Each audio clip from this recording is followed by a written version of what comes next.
નમસ્કાર.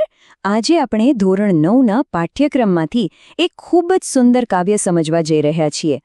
કવિ રમેશ પારેખની રચના મારા સપનામાં આવ્યા હરી. આ કાવ્ય એટલું મધુર છે કે જાણે આપણને એક અલગ જ દુનિયામાં લઈ જાય છે. તો ચાલો સાથે મળીને આ કાવ્યના ભાવવિશ્વમાં ડૂબકી લગાવીએ.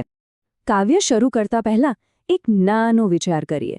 ક્યારે આપણી સાથે એવું બન્યું છે કે કોઈ સપનું એટલું બધું સાચું લાગે કે જાગ્યા પછી પણ આપણે એ જ વિચારમાં ખોયાયેલા રહીએ?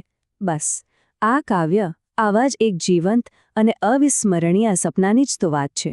તો જુઓ, આ કાવ્યની આપણી સફરમાં આપણે શું શું જોવાના છીએ. સૌથી પહેલાં કવિ રમેશ પારેખનો પરિચય, પછી સપનામાં હરીનું આગમન, એ મિલનથી થતી મધુર મૂંઝવણ, કાવ્યનો મુખ્ય ભાવ અને છેલ્લે આખા કાવ્યનો સારાંશ. કોઈ પણ રચનાને માણવી હોય ને તો એના રચયિતાને જાણવા ખૂબ જરૂરી છે. તો ચાલો આ અદ્ભુત કાવ્યના સર્જક કવિ રમેશ પારેખ વિશે થોડું જાણી લઈએ. અહીં રમેશ પારેખના જીવનની એક ઝલક છે. અમરેલીમાં એમનો જન્મ. જાણો છો, વ્યવસાય તો એ જિલ્લા પંચાયતમાં ક્લાર્ક હતા, પણ એમનું હૃદય તો કવિનું હતું. ક્યાં, ખડિંગ, ત્વ, સન્નનન જેવા એમના અનેક કાવ્ય સંગ્રહોએ ગુજરાતી સાહિત્યને એક નવી ઊંચાઈ આપી છે. તો ચાલો હવે તૈયાર થઈ જાઓ. આપણે સીધા જ ગોપીના એ દિવ્ય સપનામાં પ્રવેશ કરીએ અને જોઈએ કે કાવ્યની શરૂઆત કેટલી સુંદર રીતે થાય છે. વાહ, શરૂઆત જ કેટલી પ્રેમભરી છે. ગોપી કહે છે કે મારા સપનામાં હરી આવ્યા, અને એ ખાલી આવ્યા નથી, પણ એમણે મને પ્રેમથી બોલાવી, ઝુલાવી અને ખૂબ વહાલ કર્યું. કલ્પના તો કરો, આ દ્રશ્ય કેટલું મધુર હશે. જુઓ, આ પહેલી બે પંક્તિઓ જ આખી કવિતાનો પાયો છે. એ ગોપી અને કૃષ્ણ વચ્ચેના ઊંડા, અંગત અને અતૂટ પ્રેમ સંબંધને સ્થાપિત કરી દે છે.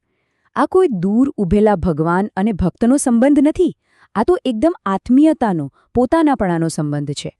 અને પછી ગોપી શું જુએ છે કે એની સામે જ હરી ઊભા છે, અને કેવી રીતે મરક્ત મરક્ત એટલે કે મંદ મંદ સ્મિત કરતા. અને ગોપી એમને શું કહે છે? મારા મનના દ્વારિકાના સુબા, મતલબ મારા હૃદયની નગરીના રાજા તો તમે જ છો. આ સંબોધનમાં કેટલો પ્રેમ અને અધિકાર છે. હવે આ શબ્દપ્રયોગ પર ખાસ ધ્યાન આપીએ. મરકત મરકત. આનો અર્થ મોટેથી હસવું એવો નથી.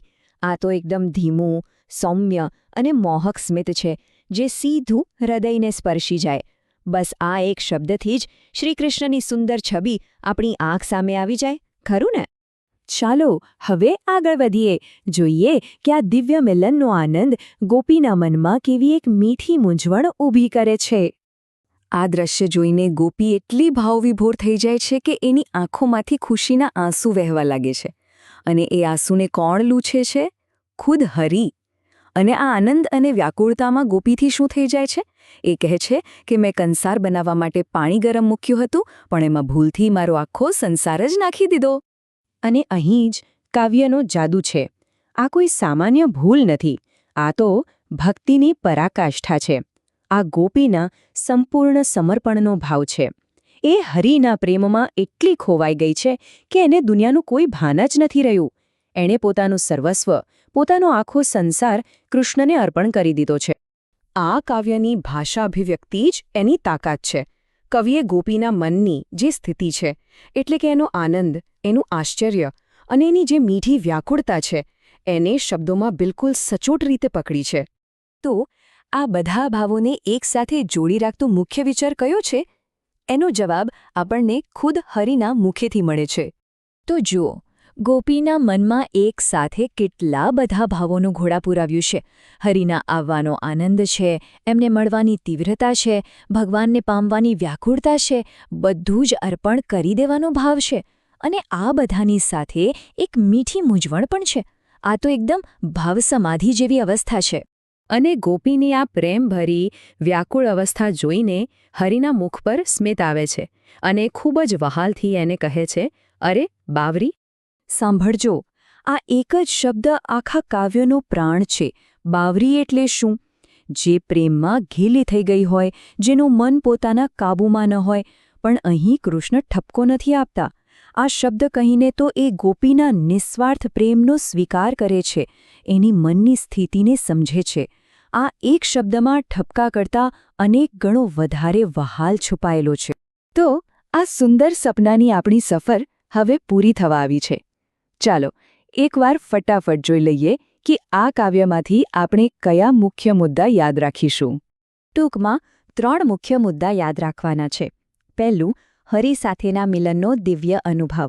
બીજું, ગોપીનો કૃષ્ણ પ્રત્યેનો અત્યંત ઉત્કટ અને સમર્પણથી ભરેલો પ્રેમ. અને ત્રીજું, કવિ રમેશ પારેખની કળા, જેમણે આટલા ઊંડા ભાવને આટલા સરળ અને હૃદયને સ્પર્શી જાય એવા શબ્દોમાં રજૂ કર્યો છે. અને અંતે એક વિચાર સાથે આ સમજૂતી પૂરી કરીએ.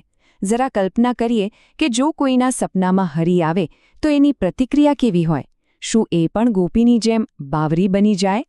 આ પ્રશ્ન પર જરૂરથી વિચાર કરજો.